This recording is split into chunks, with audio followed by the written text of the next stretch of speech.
இறைவா, மாலை வணக்கம்.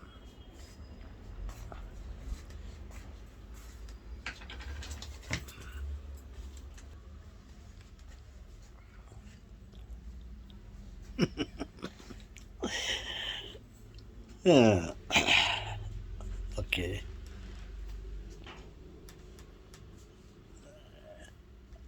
ஓகே செல்வங்களே, என்ன தாத்தா இப்படி அப்படியே பார்த்துருக்கிறீங்க? இல்லை இல்லை,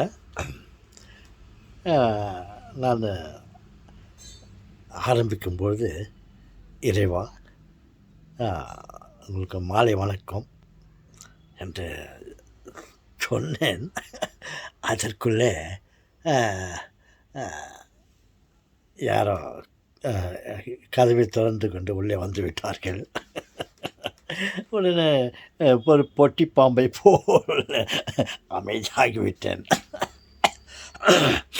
அப்புறம் அப்படின்ட்டு வெயிட் பண்ணினே இருந்தேன். அவங்க தெரிஞ்சுக்கின்னு சரின்ட்டு போயிட்டாங்க. சரி, இப்போ கண்டினியூ பண்ணுறேன். ஓகே செல்வங்களே, உங்களுக்கு வணக்கம். என்ன தாத்தா, கிளைமேட்டு சரியில்லை, கொஞ்சம் கோல்டு, அதனால் இந்த நிலைமை எல்லாம் சரி போய்விடும். தாத்தா சொல்லுங்கள் தாத்தா.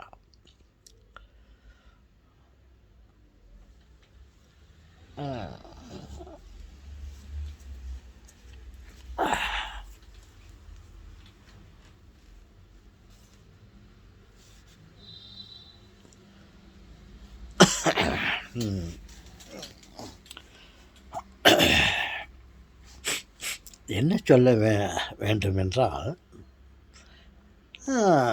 என்ன நினைக்கிறேன் என்றால், நாம் மனிதனாக பிறந்த பிறகு, இந்த உலகத்திலே மனிதனாக பிறந்துவிட்ட பிறகு,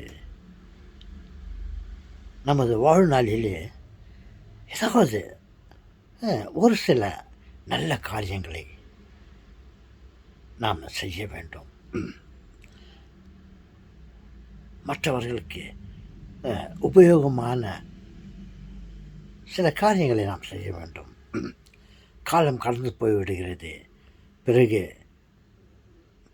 யோசித்தால் பிரயோஜனமில்லை.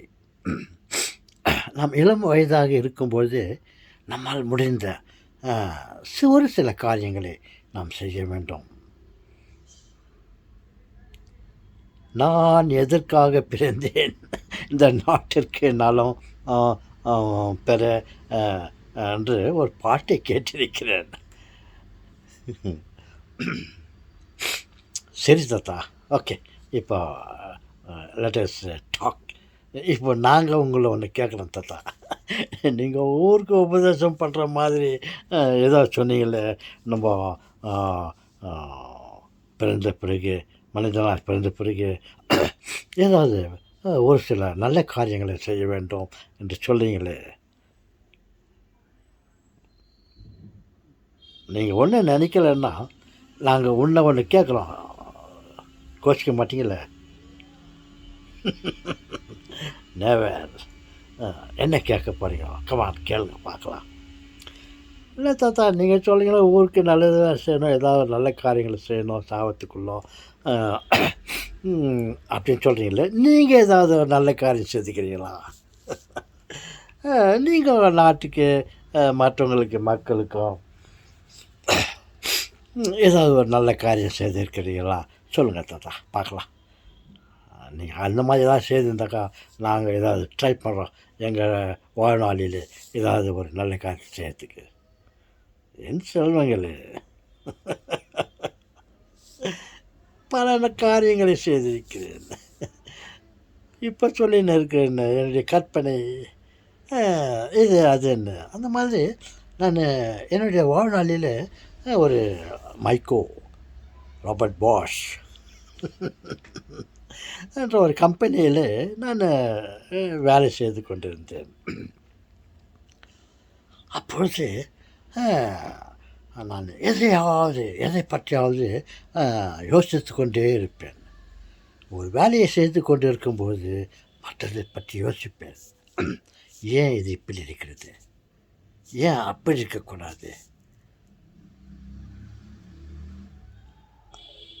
இப்படி இருந்தால் என்ன,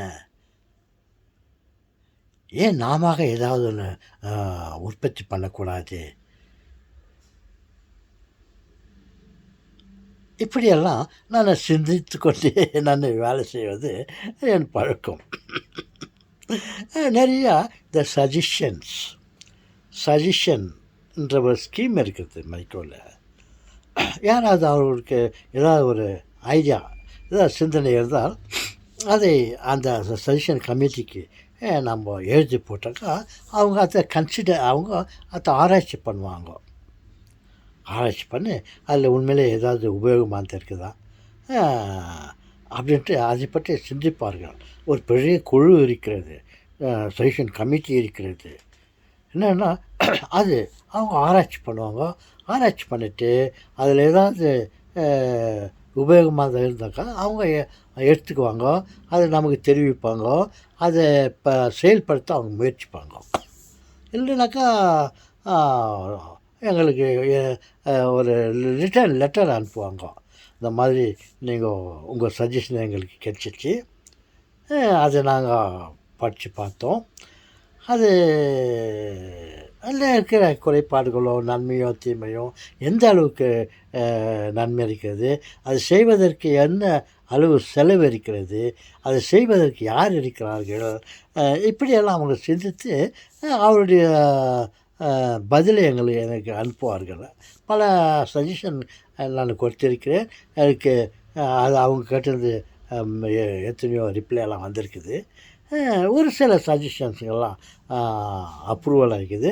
அது பெரிய அளவிலும் அப்ரூவல் ஆகிக்குது, சிறிய அளவிலும் சிறிதாக அனுப்பிட்டு எனக்கு நிறையா சஜஷன் அவார்டுகள்லாம் கிடச்சிருக்குது. நீங்கள் வேண்டுமானால் என்னுடைய கம்பெனியில் என்னுடைய அட்ரஸை போட்டு நீங்கள் கேட்டு பாருங்கள். ஒவ்வொருத்தரும் அவங்களுக்கு கொடுத்த சஜஷன்ஸ்லாம் அவங்களது ஃபைலில் இருக்கும். அதில் எத்தனை விதமான யோசனைகளை நான் கொடுத்திருக்கிறேன் என்று உங்களுக்கு தெரிய வரும். பல சஜஷன்களை கண்டம் பண்ணியிருக்கிறார்கள். உனக்கு வேலை இல்லையாப்பா, சும்மா ஏதாவது சஜஷன்லாம் கொடுத்துருக்கிறீன்ற மாதிரியெல்லாம் நினைப்பார்கள். பல சஜஷன்களுக்கெல்லாம் எனக்கு ஒரு அப்ரிஷியேஷன் லெட்டர்லாம் கொடுப்பாங்க. நீங்கள் இந்த கம்பெனியில் வேலை செய்யணுன்னு நீங்கள் இவ்வளோ எந்த மாதிரி சஜஷன்லாம் கொடுத்துன்னுக்கிறீங்களே, கம்பெனி உங்களை ரொம்ப பாராட்டுது. என்னன்னாக்கா இந்த சில பிரச்சனைலாம் அந்த சஜஷனில் நான் ஏற்றுக்க முடியாது, இருந்தாலும் உங்களை வரவேற்கிறோம், நீங்கள் மேற்கொண்டு சஜஷன் கொடுங்க, இப்படியெல்லாம் எனக்கு கடிதங்களை அனுப்புவார்கள். அந்த கடிதங்களெல்லாம் பல நாட்களாக அப்படியே பத்திரம் படுத்தி வைத்து கொண்டிருந்தேன். அது காலப்போக்கில் அதெல்லாம் காத்தடிச்சுன்னு போய்விட்டது. எனக்கு அதை பற்றி கவலை இல்லை. ஒரு சில சஜஷன்ஸ்களாக கொடுத்துருக்கிறேன், அது உலக அளவிலே பாராட்டப்பட்டிருக்கிறது, செயல்பட்டிருக்கிறது. பல சஜஷன்களுக்கு அவார்ட் நான் வாங்கியிருக்கிறேன். தாத்தா இப்போ என்ன கேப்பில் என்னவோ சொன்னீங்களே, அது உலக அளவிலே அது அப்ரூவல் ஆகிருக்குது, பாராட்டப்பட்டிருக்கிறது, இம்ப்ளிமெண்ட் ஆகிருக்குதுன்னு சொன்னீங்களா? சின்ன தாத்தா இருக்கிறது என் செல்வங்களே.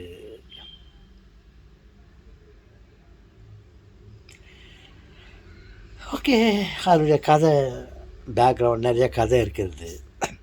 மொத்தத்தில் அந்த சஜஷன் அப்ரூவல் ஆச்சு, உலக அளவில் இம்ப்ளிமெண்ட் ஆகிருக்குது. ஓகே, நான் அதை பற்றெல்லாம் இப்போது சொல்லி பழைய கதையெல்லாம் எடுக்கிறதுக்கு இஷ்டம் இல்லை. அந்த அளவில் ஒரு சஜஷனெல்லாம் எனக்கு உலக அளவில் அப்ரூவல் ஆகிக்குது. தாத்தா ஓகே, டீட்டெயிலெலாம் சொல்லாதீங்க தாத்தா, என்ன சஜஷன் மேல்வாரியாக ஒரு வார்த்தை சொல்லுங்கள் தாத்தா. பாருங்கள் என் செல்வங்களே, நான் என்னுடைய கம்பெனியில் வேலை செய்து இருக்கும்போது அந்த காலத்தில் 1960, 65 நான் தாத்தா என்ன 1965 எந்த காலத்து கதை சொல்கிறீங்க? நான் வேலை செய்து கொண்டிருந்த காலத்தை சொல்லுகிறேன். அந்த சமயத்தில் பலவிதமான யோசனைகளை யோசித்து கொண்டு இருப்பேன். அப்படி இருக்கும்போது நான் வேலை செய்து கொண்டே இருக்கும்போது ஒரு இடத்துல சைரன் வந்துச்சு.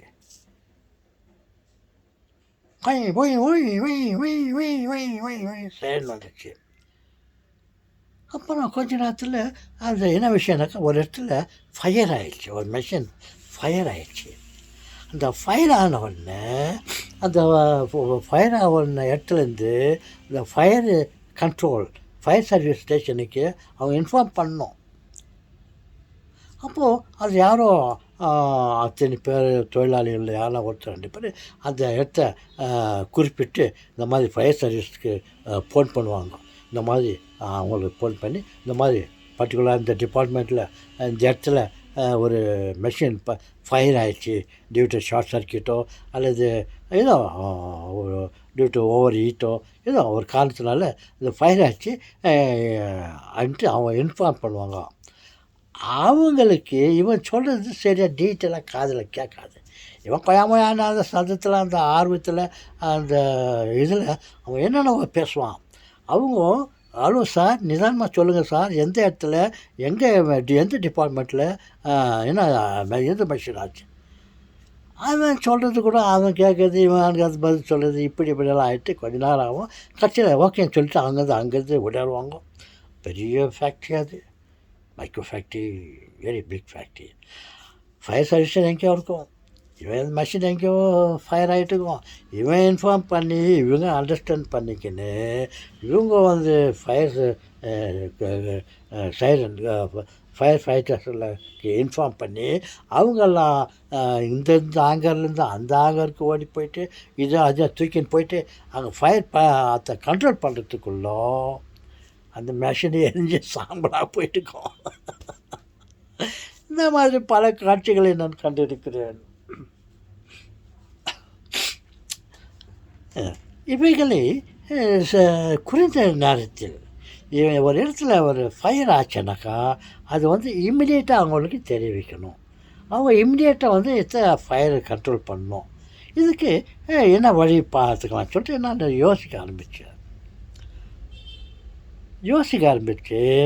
அதுக்கு தேவையான சர்க்கியூட்டுகள் சில வழிமுறைகளை நான் வகுத்து நான் ஒரு சஜஷன் கொடுத்தேன் அவங்களுக்கு. இந்த மாதிரி நிலைமை இப்படியெல்லாம் இருக்குது. எத்தனையோ இதில் இவங்கெல்லாம் போயிட்டு அதை கண்ட்ரோல் பண்ணி அடிமுத்துக்குள்ள எல்லா மெஷினும் பாதி அலுவலாக பர்ன் ஆகிட்டுருக்கோம், ஃபுல்லாக பர்ன் ஆகிட்டுருக்கோம். இந்த மாதிரி லேட் பண்ணுறதுனால ரொம்ப பிரச்சனை இருக்குது. இம்மிடியேட்டாக ஃபயர் ஆன உடனே அதே சமயத்தில் அந்த ஃபயரை கண்ட்ரோல் பண்ணுறதுக்கு நான் ஒரு சஜஷன் கொடுத்தேன். ஒரு இடத்துல ஃபயர் ஆச்சா அந்த இடத்துலையே அந்த ஏரியா அந்த சின்ன ஒரு ஏரியாவிலேயே ஒரு சுவிட்ச் சிஸ்டம், ஒரு இன்ஃபர்மேஷன் சிஸ்டம் வைக்கணும். அது ஒரு சமிட்டி இருக்கும். அதை எடுத்து அந்த இடத்துல அந்த சுவிட்சை போட்ட உடனே ஃபயர் சர்வீஸ்க்கு ஒரு லைட் எரியும். அவங்க வீட்டில் இந்த சுவிட்சை போட்டால் ஃபயர் சர்வீஸில் ஒரு லைட் எரியும். ஒவ்வொரு ஆங்கருடைய என்ட்ரன்ஸ்லேயும் ஒரு பெரிய ஃபேக்ட்ரியினுடைய வரைபடம் அமைக்க வேண்டும். அந்த வரைபடத்திலே எந்த இடத்துல எல்லா டிபார்ட்மெண்ட்டுகளும் மென்ஷன் பண்ணியிருக்க வேண்டும். அதே மாதிரி எத்தனை விதமான ஆங்கர்ஸுங்க இருக்குது பெரிய ஃபேக்ட்ரி. அந்தந்த ஃபேக்ட்ரி என்ட்ரன்ஸில் ஒரு பெரிய அந்தந்த டிபார்ட்மெண்ட் இந்த ஓவரால் ஃபேக்ட்ரி ஒரு வரைபடம் இவைகளை அங்கங்கே வைத்து கொண்டு இருக்கும் பொழுது ஒரு இடத்துல ஏதோ ஒரு டிபார்ட்மெண்ட்டில் ஒரு ஃபயர் ஆச்சுன்னா அந்த இடத்துல உடனே போய்ட்டு அந்த பட்டனை அமுக்கினா போதும். அங்கே ஃபயர் சர்வீஸில் ஒரு விளக்கு எரியும். அவங்க கையில் இருக்கிற வரைபடத்தில் ஃபேக்ட்ரி பிளானில் ஒரு ஹேங்கர்ஸுங்களும் அந்த என்ட்ரன்ஸில் வச்சுக்கிற வரைபடம் போர்டில் அந்த இடத்துல லைட் எரியும். இன்னும் எத்தனை விதமான ஹேங்கர்ஸ் இருக்குது. அத்தனை இடத்துலையும் அந்த ஃபேக்ட்ரி பிளானுங்கிறது ஒரு மேப்புங்க ஒரு இது வச்சு அந்த இடத்துல ஒரு லைட் இருக்கும். எல்லா டிபார்ட்மெண்ட்டுக்கும் அந்த இடத்துல பர்டிகுலராக இங்கே அங்கே இந்த டிபார்ட்மெண்ட் அந்த டிபார்ட்மெண்ட் அந்த இடத்துலலாம் ஒரு லைட்டு சுவிட்சுங்க இருக்கும். அந்த பர்டிகுலர் இடத்துல லைட் ஆனோன்னா அது ஃபயர் ஆனோடனே அந்த இடத்துல இருக்கிற சுவிட்சை போட்ட உடனே எல்லா இடத்துல இருக்கிற லைட்டுங்கெல்லாம் அந்த சின்ன பல்பு அந்த மேப்பில் இருக்கிற இடத்துல அந்த லைட் எரியும். அதே சமயத்தில் சைரனுக்கும் ஒரு கனெக்ஷன் இருக்கும். லைட்டும் எரியும், சைரனும் ஆகும். அந்த இடத்துல ஒரு ஃபயர் ஆன உடனே இதை போய்ட்டு நம்ம யாரை ஒருத்தர் லைட்டை இந்த இடத்துல டிபார்ட்மெண்ட்டில் ஆயிடுச்சு அந்த இடத்துல போய்ட்டு இருக்கிற சுவிட்சை ஆன் பண்ணாக்கா எல்லாருக்கும் இன்ஃபர்மேஷன் கிடைச்சிடும். அப்போ வந்து அருகில் இருக்கிற ஃபயர் ஃபைட்டர்ஸுங்க உடனே இங்கே இருக்கிற ஃபயர் ஃபைட்டர்ஸுக்கும் உடனே அந்த இடத்துல போய்ட்டு அதை கண்ட்ரோல் பண்ண முடியும். அதே சமயத்தில் பல இடத்துல இருந்தோம் ஃபயர் சர்வீஸில் இருந்தோம் எல்லாருக்கும் இன்ஃபர்மேஷன் இருக்குது. கொஞ்ச நேரத்தில் அந்த ஃபயர் தெரிவிக்கப்பட்டு அது அவங்க வந்து அணைக்கப்பட்டு கொஞ்ச நேரத்தில் எந்த விதமான அதிக சேதாரம் இல்லாமல் அந்த ஃபயர் கண்ட்ரோல் பண்ண முடியும். இந்த மாதிரி ஒரு சஜஷனு. In case of fire break the glass in case of fire அந்த மாதிரி ஒரு அமைப்பை ஏற்படுத்தி அந்த சஜஷனை கொடுத்தேன். அதை வந்து அது கதை வேறு ஏதோலாம் இருக்குது தெரியுமே உங்களுக்கு தான். ஒரு ஒரு நல்ல காரியத்தை நாம் போட வேண்டும் எத்தனை விதமான இடைஞ்சல்கள் எல்லாம் வரும். எத்தனை எவ்வளோ பேர்களெல்லாம் அதை வெளிவர விடாமல் அதுக்கு என்ன தீங்கு செய்ய வேண்டும் அப்படியெல்லாம் செய்வார்கள். நீ செய்தது நான் செய்தது நீ செய்தது நான் செய்தலான்னு சொல்லிட்டு பிரச்சனைகளாக இருக்கு இல்லையா. அந்த மாதிரி பெரிய கதை இருக்குது பின்னால். மொத்தத்தில் அந்த சஜஷனை வந்து உலக அளவிலே ஃபயர் சேஃப்டி டிபார்ட்மெண்ட் இந்த ஒரு இடத்துக்கு அந்த சஜஷன் தெரிவிக்கப்பட்டு அதை அவர்கள் ஆராய்ந்து பார்த்து இது மிகவும் பாராட்டக்கூடிய சஜஷன். இந்த இதை இம்ப்ளிமெண்ட் பண்ணாக்கா எவ்வளோ இந்த பிரச்சனைகள் வருதெல்லாம் அமைக்க முடியும், கண்ட்ரோல் பண்ண முடியும் சொல்லிட்டு அந்த அளவில் உலக அளவில் அதை அப்ரூவல் பண்ணி எல்லா உலகத்துக்கே அவங்க இது பண்ணியிருக்காங்க. ஒரு பெரிய பில்டிங் கட்டணுன்னாக்கா இந்த சிஸ்டத்தை அந்த ஃபேக்ட்ரியோ பெரிய காம்ப்ளெக்ஸோ அந்த இடத்துல நம்ம சிஸ்டத்தை நீங்கள் இம்ப்ளிமெண்ட் பண்ணோம். அப்போ தான் நீங்கள் அந்த பில்டிங் கட்டுறதுக்கே பெர்மிஷன் கொடுக்கப்படும். அப்படியெல்லாம் அந்த ஹையர் லெவலில் அதை இது பண்ணிவிட்டு அந்த சஜஷன் எங்கே பார்த்தாலும் அமலியில் இருக்கிறது. நீங்கள் ஏதாவது ஒரு பெரிய காம்ப்ளெக்ஸ் போங்க, அங்கே நீங்கள் பார்க்கலாம். Break the glass in case of fire. இந்த சுவிட்சு சிகப்பு பாக்ஸ் வச்சுட்டு அங்கே ஒரு சின்ன ஹேமர் வச்சுருப்பாங்க. அது அந்த காலத்தில் இப்போ இருக்கிற எவ்வளோ டெவலப்மெண்ட்டுகள்லாம் ஆகிப்போச்சு. அந்த மாதிரி ஒரு மற்றவங்களுக்கு உபயோகமான சில வேலையெல்லாம் செய்திருக்கிறேன். நீங்கள் கேட்டதுனால சொல்கிறேன். இது பல விஷயங்கள் நான் என்னுடைய விருப்பத்தினால் என்னுடைய சஜஷன் நான் ஒரு முறை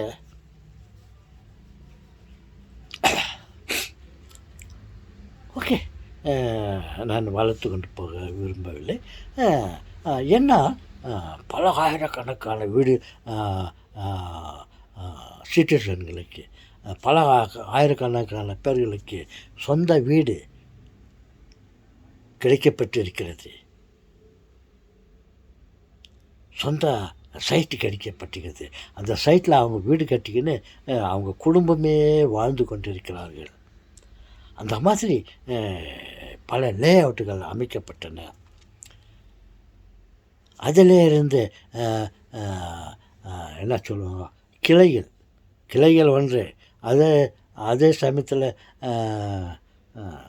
ஓகே கிளைகள் உருவாக்கி பல மக்கள் பயனடைந்திருக்கிறார்கள். எத்தனையோ ஆயிரக்கணக்கான பேர்கள் என்னுடைய யோசனையை ஏற்றுக்கொண்டு அதை செயல்பட்டதுனால அத்தனை பேர்களுக்கு சொந்த வீடு கட்டி கொண்டிருக்கிறார்கள். பல ஆயிரக்கணக்கான உடன்பிறப்புகள் பலன் பெற்றிருக்கிறார்கள். ஓகே செல்வங்களே, நாங்கள் அதிகமாக பேச நேரம் எடுத்துக்கொள்ளவில்லை. நீங்கள் கேட்டதாக ஒரு சிலது சொன்னேன்.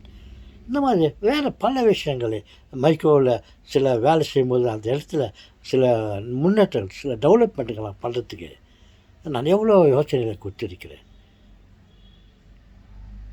குறிப்பாக நான் ஒரு மெஷினில் நான் வேலை செய்து கொண்டு இருந்தேன். அந்த மெஷினில் வந்து 4 ஸ்பிண்டல்ங்க இருக்கும். 4 ஸ்பிண்டலில் 2 நிமிஷத்தில் அந்த 4 ஸ்பிண்டலில் இருக்கிற காம்பனண்ட்டுக்கு ஒர்க் ஆகும். நாசல்ஸ் அப்படின்ட்டு ஒரு காம்பனண்ட் இருக்குது. ஸ்பார்க் பிளக், நாசல்ஸ், இது அது எது எதாக இருக்கு இல்லையா, அதில் இந்த நாசல்ஸ்ன்ற ஒரு காம்பனண்ட்டு 4 ஒரு மெஷினில் பெரிய மெஷினில் ஒரு 4 ஸ்பிண்டல்ங்க இருக்கும். அந்த 4 ஸ்பிண்டலில் வந்து சில ஆப்ரேஷன் ரீமிங் ஆப்ரேஷன் ஆகும். அந்த 4 மெஷினில் அந்த காம்பனண்ட் லோட் பண்ணிட்டாக்கா 2 நிமிஷத்தில் அந்த 4 பீஸ் ரெடி ஆகிடும். 2 நிமிஷத்தில் 4 பீஸ் ரெடி ஆகிடும். அப்போ அந்த 4 பீஸை எடுத்து வச்சுட்டு இன்னொரு 4 பீஸ் அதில் போட்டுட்டு அந்த மெஷின் ஆன் பண்ணாக்கா அந்த 4 பீஸ் 2 நிமிஷத்தில் அந்த ஆப்ரேஷன் ரீமிங் ஆப்ரேஷன் ஆகிடும். நான் அந்த மெஷினில் சில நாட்களாக வேலை செய்திருக்கும்போது அந்த மெஷினை பற்றி நான் சிந்தித்து கொண்டிருந்தேன். நான் 2 நிமிஷத்தில் 4 பீஸ் ஆகுது, இதை இப்படி செய்தால் என்ன, அப்படி செய்தால் என்ன சொல்லிட்டு ஒரு திட்டம் போட்டு ஒரு சர்க்கியூட்டை ஃபார்ம் பண்ணி ஒரு ட்ராயிங் போட்டேன். இந்த 4 ஸ்பிண்டல் இருக்குது இல்லையா, இந்த 4 ஸ்பிண்டல்லையும் ஒரு ஸ்பிண்டல்லையும் 5 காம்பனண்ட் ஒர்க் ஆகிற மாதிரி 4 ஸ்பிண்டல்லையும் 20 ஒரு ஸ்பிண்டல்லையும் 5 காம்பனண்ட் ஒர்க் ஆகணும். எப்போது இந்த 2 நிமிஷத்தில் வந்து 25 பீஸு ரெடி ஆகணும். அந்த மாதிரி ஒரு சஜஷனை கொடுத்தேன். புரிஞ்சிச்சா? 2 நிமிஷத்தில் 4 காம்பனண்ட் ரெடி ஆகும்.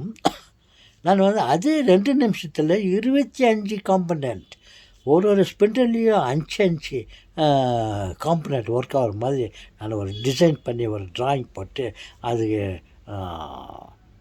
அதை நான் ஃபார்வர்ட் பண்ணேன்.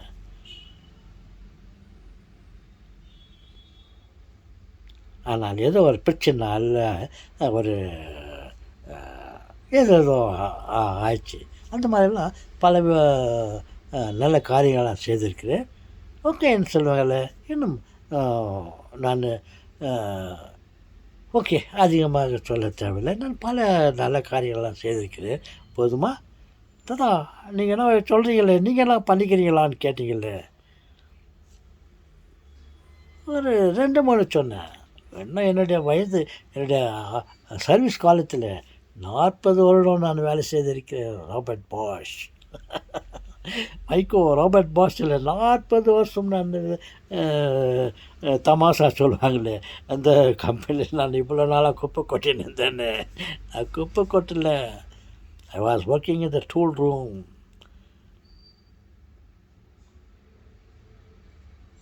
ஓகே சொல்லுங்களே,